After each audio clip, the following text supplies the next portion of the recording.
If death was waiting for me out there in the storm, then maybe God himself sent Jack Callahan to change my fate. The words trembled from Nora Hale's lips, fragile as if snatched back from the jaws of a blizzard. Montana. Winter. 1888. The mountains lay buried under white fury, winds howling, snow tearing across the land like knives. Out there, one wrong step could erase a soul forever beneath the drifts. And in that merciless silence, she appeared. Nora Hale. A woman from the East, abandoned in a place that seemed determined to break her spirit. Jack Callahan lived far from town, in the shadows outside Silver Bluff. Folks knew his name, but few knew the man. A war veteran who'd chosen solitude over the noise of saloons and the shallow laughter of strangers. All he wanted was peace. But that night, a faint knock on his cabin door shattered it. When he opened it, the storm roared inside, nearly snuffing out the fire on his hearth. And through the icy haze, there she was. Nora. Shivering, her winter cloak stiff with frost, her gray-blue eyes dimming like the last embers of a dying flame. She collapsed right at his threshold, carrying a secret that cut deep. She was a mail-order bride, discarded without mercy by a wealthy man named Victor Malloy. Jack caught her before the storm claimed her, dragging her inside, laying her before the fire's glow. For the first time in years, his heart stirred. A life to protect. Nora Hale had come to Montana searching for a home, a family, a beginning. But in that small wooden cabin on the edge of Silver Bluff, she was about to discover something greater than any promise from the East, a love born in the heart of the storm. A love that would force the entire town to take sides. Jack Callahan didn't open his door for anyone, not in Montana. And certainly, not on a night when the winter wind howled like a pack of wolves outside. But that night, the knock came soft, almost like the last breath of a soul left to die in the snow. It made him move. The heavy wooden door swung wide and the storm came crashing in, icy blades of wind tearing at the firelight. And in the middle of it, a figure collapsed. A woman. Nora Hale. Her lips were blue, her voice nothing more than broken whispers. Jack caught her before she hit the floor, her body frighteningly light in his arms. He carried her inside, laid her down before the crackling fire, and fed the flames until they roared back to life. In that glow, her face appeared, gray-blue eyes barely open, tangled dark hair clinging with snow, her skin pale as frost itself. Her winter cloak had frozen stiff, clinging to her like armor of ice. Jack's voice came rough, low, and unyielding. You need to get out of those clothes, or the cold will kill you. Her eyes fluttered, desperate, pleading, "Please, don't leave me." That look hit harder than any blizzard. Jack clenched his jaw, turned away, and set a thick wool blanket and one of his flannel shirts on the chair. "Use these. I won't look." The sound of wet fabric peeled away in silence. Jack stared at the wall, listening to every ragged breath behind him. Then, at last, a faint voice. "All right. I'm done." When he turned, she was there, wrapped in his blanket, drowning in his shirt. Her cheeks flushed faintly back to life, her eyes still clouded with exhaustion. But beneath it all, a stubborn spark of survival. Jack sat down beside her, poured steaming black coffee into a tin cup, and steadied her trembling hands as she lifted it to her lips. The warmth spread slowly, chasing away death, one sip at a time. "Thank you," she whispered, voice breaking. "No thanks needed," he muttered back. It was the only thing to do. But his eyes lingered on her longer than they should have. Outside, the storm screamed against the cabin walls. Inside, silence. Strange, heavy silence. He was a man of the mountains. She was a lost soul from the East. And yet, from that moment forward, both knew the storm had carried more than danger to his door. It had delivered a beginning neither of them expected. The fire cracked and danced inside the little cabin, throwing shadows against the log walls. Outside, the storm howled like it meant to swallow the whole world. But here in the glow, Warmth crept back into every board, every breath. Nora Hale sat curled beneath a blanket, her slender hands wrapped tight around a tin cup, the rising steam coloring her cheeks with the first hint of life. Jack Callahan watched in silence. He'd seen war. He'd seen men spill their last breath on battlefields far from home. But now, staring at the stranger fighting to hold on to life, he saw a different kind of courage. No gunfire, no glory. Just raw will, the simple refusal to let the cold win. Nora's eyes lifted, her voice faint but steady. "I owe you the truth. I'm not just a traveler who lost her way. I came here to be a bride." Jack's brow furrowed, his gaze sharpening like steel. A bride? To who? Victor Malloy. The name cut the air like a blade. He promised he'd meet me in Silver Bluff, promised me a home. I left Boston. Left everything. But when he saw me, he said I wasn't what he wanted. Too fragile. Too Eastern. Then he left me. Out there. In the storm. The cabin fell silent. Only the wind screamed against the shutters, echoing the cruelty in her words. Jack lowered his head, his fist tightening around the mug in his hand.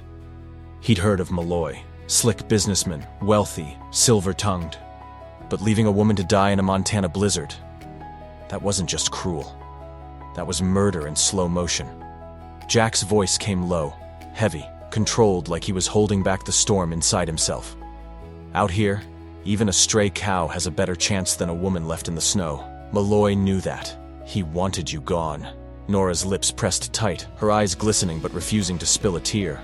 Maybe he thought I'd find my way back to town, but I couldn't. I was ready to give up, until I saw the firelight from your cabin. Jack stared into the flames, something stirring deep in him, something he hadn't let himself feel in years. He'd chosen solitude to bury his past.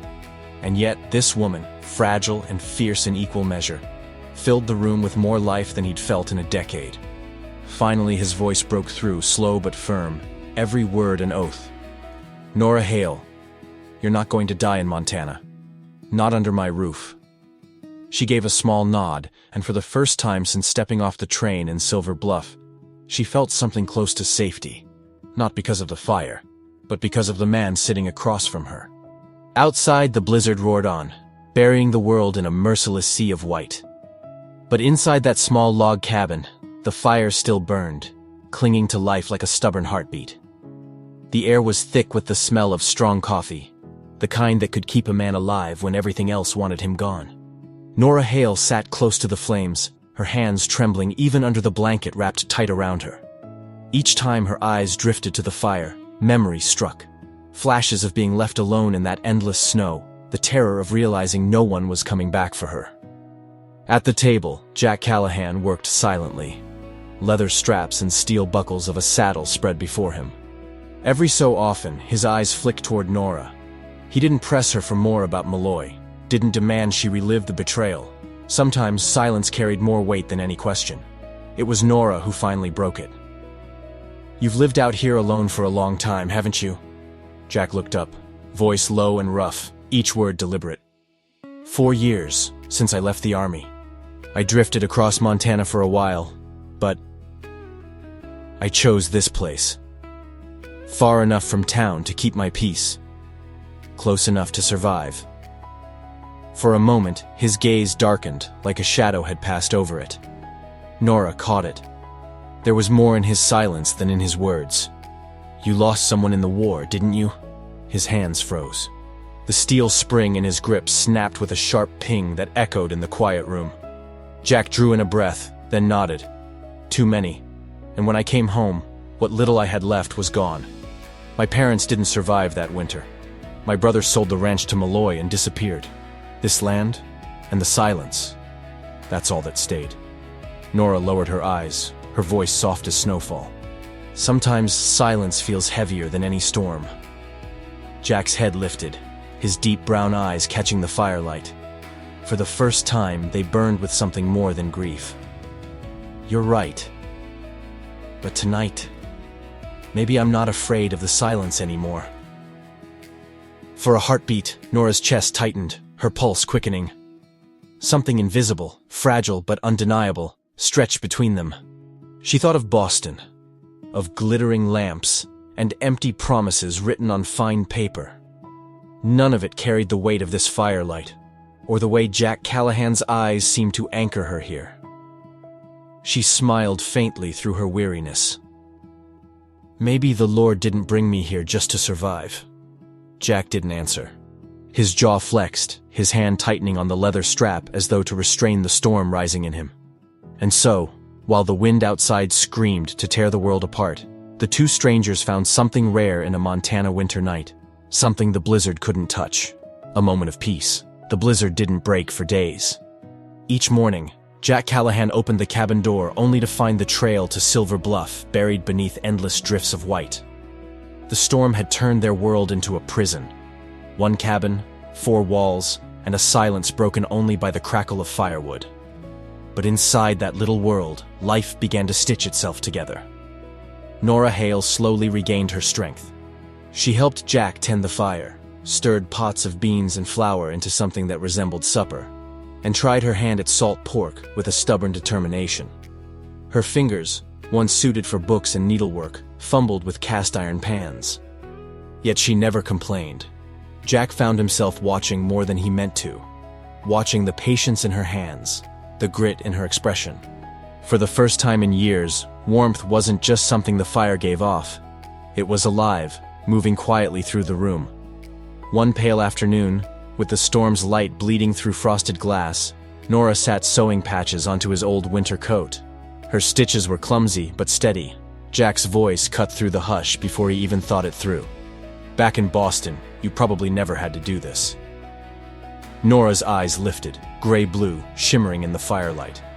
In Boston, I thought I'd live my life in books, but life doesn't care much about what we plan. If I hadn't learned to adapt, I'd have died out there in the storm. Her words struck him harder than the wind outside. He saw not just the fragility she carried, but a fierce endurance burning beneath. "You're stronger than most people I've known," he murmured. Her lips curved, just faintly. No more was said, but the air shifted between them. Nights stretched long in the glow of the hearth. They traded pieces of their lives, spoken softly between cups of coffee. Jack spoke of war, of fallen comrades, of why he chose silence over the company of men. Nora told him about her parents, about her abandoned dream, a little schoolhouse on the frontier, where children could learn their letters, and maybe how to stitch a wound. Her voice trembled, but her eyes shone bright as she spoke. Jack listened, often without reply, until finally he said quietly, "Sounds like a dream, but maybe not an impossible one." And once, just once, their hands brushed as she passed him a tin cup. His hand was rough, fire-warmed, hers delicate and chilled. They both pulled away, yet that single touch lingered like a spark that refused to die. On the last night before the storm broke, Nora sat by the frosted window, her voice barely above a whisper. "If I ever had a real home, I'd want it to feel like this." Jack heard her. He said nothing.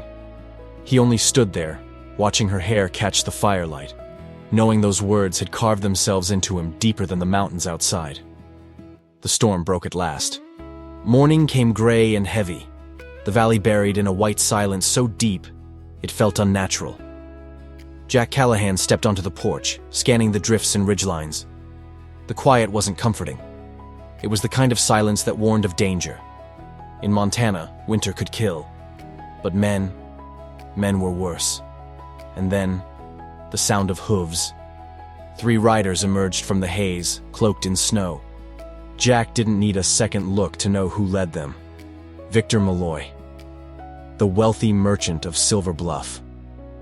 His coat was pressed, his boots polished, and black leather gloves gleamed against the stark whiteness.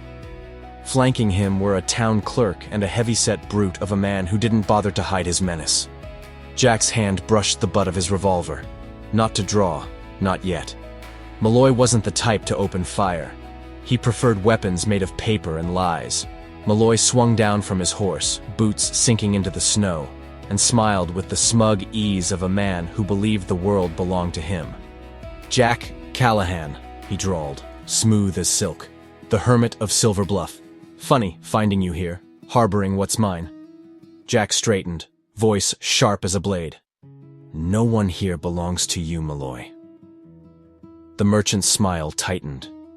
He nodded to the clerk, who produced a bundle of papers. Malloy held them high like a preacher raising scripture. A legally binding marriage contract. Miss Nora Hale agreed to be my wife. I paid for her passage from Boston. By law, she is my responsibility. The cabin door creaked open. Nora stepped out, pale from days of recovery but standing firm. Her voice carried, clear and defiant. "I am not your property, Victor Malloy. You left me to die in the storm. Whatever bargain there was, it ended the moment you abandoned me." The clerk faltered, torn, but Malloy didn't miss a beat. He gave a little shrug, eyes glittering with menace. "The law isn't so fragile, Miss Hale. A contract sealed, signed, and witnessed doesn't vanish because of a spat. But I am merciful. Return to Silver Bluff with me, and all will be forgiven. Refuse." His gaze cut toward Jack. "And this man finds himself dragged into a fight he cannot possibly win." Jack's jaw locked, rage simmering just beneath the surface. He stepped forward, voice low and raw as gravel. "Save your threats. You know damn well I pulled Nora from death's door. If there's any justice left in Silver Bluff, it's you who should hang for what you did." Malloy tilted his head, that cold smile widening. "We'll see what the town thinks. Trust me, Callahan. Law and opinion both bend to the weight of money." With that, he swung back into the saddle.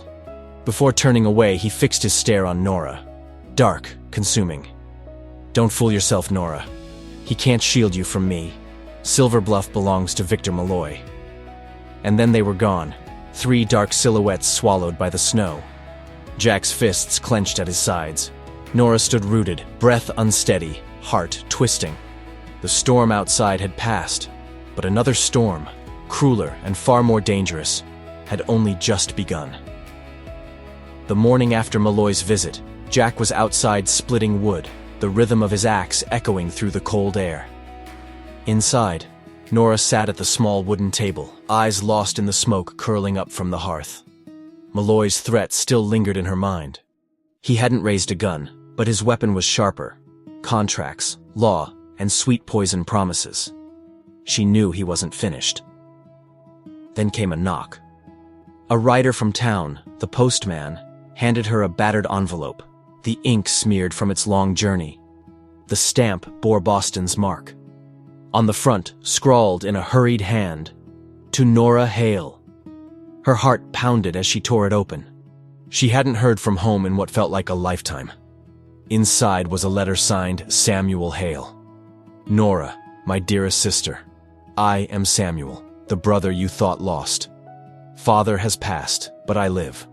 The family is in ruins, and I beg you to return. Help me preserve what little remains of our name. If you still care for blood, come back to Boston. Samuel Hale." Nora froze. She had no brother. At least, that was the truth she'd always believed. Her parents had never once spoken of another child. Was this a hidden truth at last revealed, or a trap laid by Victor Malloy? When Jack stepped back into the cabin, he found Nora clutching the letter, her face pale, her eyes hollow. "What is it?" His voice rumbled low. She handed him the page. Her voice cracked. "Read it. Maybe I've been wrong. Maybe I still have family back east." Jack scanned the letter, his brow furrowing. "Malloy's clever enough to spin something like this. He knows you'd falter at the mention of blood." "But what if it isn't a lie?" Nora whispered, her throat tight. "What if I truly have someone left in Boston? My whole life I've been losing people, losing chances. If there's still one thread of family, how could I turn away?" Jack's chest tightened. He wanted to tell her not to go, to stay here where she was safe, where he could keep her close. But he knew he couldn't chain her heart. His voice was rough, almost swallowed by the wind outside. "True or false, the choice is yours. Just remember, Silver Bluff could be a home too. And I'm willing to build it with you." Nora turned aside, tears glistening though they didn't fall. Her heart was torn in two. half pulled toward the shadow of a past she never knew, half bound to the warmth she'd only just found in Jack Callahan. That night, she sat by the fire, staring at the letter while the cabin glowed in the flicker of flames. Outside, the storm had quieted. But inside her chest, another storm was rising. One born of doubt, longing, and the impossible choice between blood and love. Word spread fast through Silver Bluff. Nora Hale, the woman from the east who'd been left to die in a Montana blizzard, only to be saved by Jack Callahan, had become the town's favorite subject. But Victor Malloy wasn't finished. He carried that so-called letter from Boston like a trophy, whispering it into every ear he could find. That Nora had family calling her home, that she was shirking her true duty. And with Malloy's deep pockets greasing hands around town, too many began to listen. When the snow finally cleared enough to open the road, Nora and Jack rode into Silver Bluff to face the storm head-on. The town hall was small, but the air inside was heavy, pulled toward the side that held power. Malloy was waiting, flanked by a town official and 2 hired men. He rose smoothly, a fox's grin spreading across his face. "Ladies and gentlemen, the law and honor demand their due. Here stands Nora Hale, the woman I paid to bring across this country as my bride. And yet instead of keeping her promise, she hides with a hermit in the woods. What's left of law and order if this is allowed?" Gasps and murmurs rippled through the room. Nora tightened her fists, stepped forward, and answered with a voice that carried clear as a church bell. "Honor, you abandoned me in the heart of a blizzard, Victor Malloy. If not for Jack Callahan, I would have died. You forfeited your claim the moment you left me to the storm." The crowd stirred. Malloy's smile tightened. He held up the letter, shaking it in the dim light. And yet, here is proof. A brother, Samuel Hale, begging her return to Boston. Blood cannot be denied. For a heartbeat, Nora faltered. Her fingers clutched the table's edge, her eyes flickering with doubt. That's when Jack stepped up, his hand firm on her shoulder, his voice steady as stone. "Show us the man himself, Malloy. Let Samuel Hale ride here and speak. Until then, this paper is nothing but another one of your tricks." Malloy's eyes glittered cold. His voice dropped to a venomous hiss. "Callahan, you think a recluse like you can stand against me? I have the law. I have Silver Bluff itself." The room went deathly still. Jack straightened, his palm resting just above the grip of his revolver. Silver Bluff wasn't built on contracts. It was built on justice. And sometimes, justice has to be defended with steel. The crowd buzzed, tension snapping like dry wood in the fire. Malloy snarled, his hand flashing down for his gun. But Jack was ready. The report of a single shot split the air, thunder rolling inside the wooden walls. Smoke curled. Malloy staggered back, his shoulder seared red. His face twisted in rage as his men pulled him toward the door. "This isn't over, Callahan," he spat. "The town will have to choose." The door slammed behind them, leaving silence and the sharp smell of powder. Nora's heart hammered in her chest. She turned to Jack, who still stood like a wall between her and the world. And in that silence, she made her choice. Not Boston, not a brother's shadow, not the lies of Victor Malloy. Her voice shook, but it carried firm. "Jack Callahan, I choose to stay. I choose you." Jack met her eyes. In his gaze was fire, but also a faith unshakable. Outside, the storm had broken. And inside, for the first time, Nora felt the storm within her finally rest. Word traveled fast after the showdown. Folks whispered in every corner of Silver Bluff that Jack Callahan had stood toe-to-toe with Victor Malloy, drawn his gun in front of half the town. And won. For a community long used to bowing under Malloy's shadow, it was nothing short of a turning point. The talk shifted from hushed suspicion to open debate. Would Silver Bluff continue to kneel to Malloy's money, or stand behind the justice and grit of a former soldier like Jack Callahan? The very next day, when Nora and Jack stepped into Mrs. Patterson's general store, they no longer met sidelong stares. Instead, they found warm nods, faint smiles, and quiet words of support. Mrs. Patterson leaned across the counter, sliding a basket toward Nora. Her voice was low but steady. "Miss Hale, this town remembers. We remember the night you survived the storm. Don't let Malloy make you doubt who you are. We're behind you." That simple kindness blurred Nora's vision with tears. For the first time in her life, she felt what it was to have a whole community at her back. A week later, beneath the sprawling cottonwood at the edge of town, Nora Hale and Jack Callahan were wed. There were no silken gowns, no bells ringing, no grand procession. Just a rough-hewn table, a bundle of wildflowers, and a circle of Silver Bluff's townsfolk gathered close.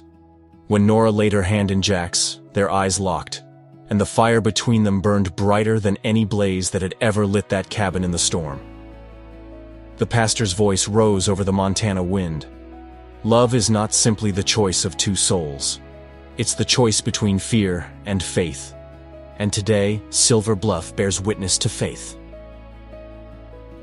When Jack slid his mother's old silver band onto Nora's finger, the crowd erupted in applause. And Malloy, he never came. He knew now that Silver Bluff was no longer his to command. Instead of leaving Montana, instead of retreating east, Jack and Nora began to dream aloud with their neighbors. A schoolhouse where children could learn to read, a small clinic where Nora could tend to the sick. While Nora gathered books and herbs, Jack and the men of the town set to work with axes and saws, raising the first walls from the pine of the surrounding mountains. That night, sitting together on the porch of the little cabin, moonlight washing silver across the snow, Nora whispered, "Do you see it, Jack? From one small room, we're building a whole future." Jack drew her close, his arms strong around her shoulders. His voice was low, steady, certain. "I see it. And I know this. Storms always pass. What remains is what we choose to build." And so, in the quiet wind of Montana, Silver Bluff turned the page. A new chapter, written not by wealth or fear, but by ordinary people, with faith, with love, and with hands determined to shape their own tomorrow. In Montana, the winter of 1888 left a mark no one in Silver Bluff would ever forget. A woman abandoned in the blizzard, a man who had chosen solitude at the edge of town, and a community caught between money and justice. In the end, they chose to stand with love, with kindness, and with faith. Nora Hale was no longer the mail-order bride left behind. She became Jack Callahan's wife, and together they gave Silver Bluff a new beginning. From a humble cabin in the snow, they planted the seeds of something far greater. A schoolhouse for the children, a small clinic for the frontier folk, a foundation built on knowledge and compassion. This wasn't just a love story born out of a storm. It was proof that sometimes what feels like the end, an act of betrayal, a cruel scheme, a blizzard meant to swallow all hope, can open the door to something new. A real home, a real family, a future worth fighting for. And Silver Bluff's story didn't end there. The school, the clinic, the children growing up against the harsh Montana wind, all of it was only the beginning of a larger tale written on the frontier. So I'll ask you this. If you found yourself in the middle of a storm, would you go back to the past you've lost? Or take hold of the present that's right in front of you? If this story touched your heart, make sure to hit like, subscribe, and ring that bell, so you don't miss the next legend from the American West, where every winter, every gunfight, and every hand held in defiance carries a story worth remembering.